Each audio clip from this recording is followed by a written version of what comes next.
Hi everyone. So in this video we will learn how to implement stack using two queues. So stack is the operation of last in first out, and in queue we use first in first out. So we have to implement stack using two queues. So let's see first how to implement this in stack.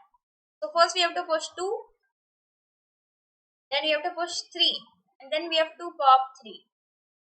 So the output will be the element which is popped. So 3 and then push 4 and then pop. So 3 and 4. In the output also 3 and 4. We have to return the elements which are popped. So this will be the answer. And we have to implement these operations using two queues. So there are few steps which we need to follow to implement stack using two. First of all, what we have to do? We have to push the elements in Q1. Push 2. So we have to push 2 in the Q1. Then I'll explain you the code side by side. You have to first push the first element in the Q1. Then while Q2 is not empty, we have to perform these operations. But Q2 is empty. So what we will do? We will swap Q1 and Q2. Q1 and Q2. So we are swapping Q1 and Q2. So Q2 was empty, so it will be empty. Now we will again push something. Push 3. So we have to push 3. But now Q2 is not empty. So while Q2 is not empty, we have to push all the elements of Q2 in Q1 back. Q1 dot push, Q2 dot front. As in the queue, we have to insert it in the last part or the rear end, and we have to delete it from the front part. So we have to insert Q2 dot front in Q1, which is 2 in Q1 back. So as in the insertion operation, we are inserting elements at the last. So 3 will be here and 2 will be inserted here, and we have to pop it from Q. So 2 is popped. Now we'll again swap Q1 and Q2. After transferring all the elements of Q2 to Q1, we'll bring back all the elements from Q1 to Q2. So 3 and 2 will be back again. Now again we have to perform some operation which is pop. So in the pop, what we have to do in Q? We have to delete elements from the queue in the front part. So we'll delete 3.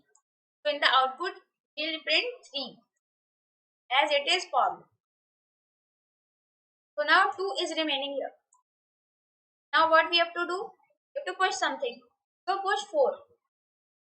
4 is pushed. While Q2 is not empty, we have to push all the elements of Q2 to Q1. So as I told you, if we have to insert any element in the queue, we have to insert it in the last part. So 2 was here and 4 will be here. Now we have to pop it. But before popping, what we have to do? We have to swap Q1 and Q2. So we'll bring back 4 and 2 here. Now we'll pop. We are popping it from the queue in the front part. So from the front, we'll remove 4. So in the output, 3 and 4 will be the answer. So these are the operations which we have to perform to implement stack using queue. First we have to push Q1. Then we have to push all the elements of Q2 to Q1.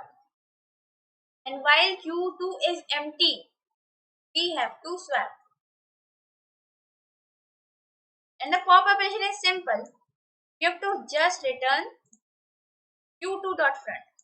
As while deleting elements from the queue, you have to delete it from the front part. You have to insert it in the last part.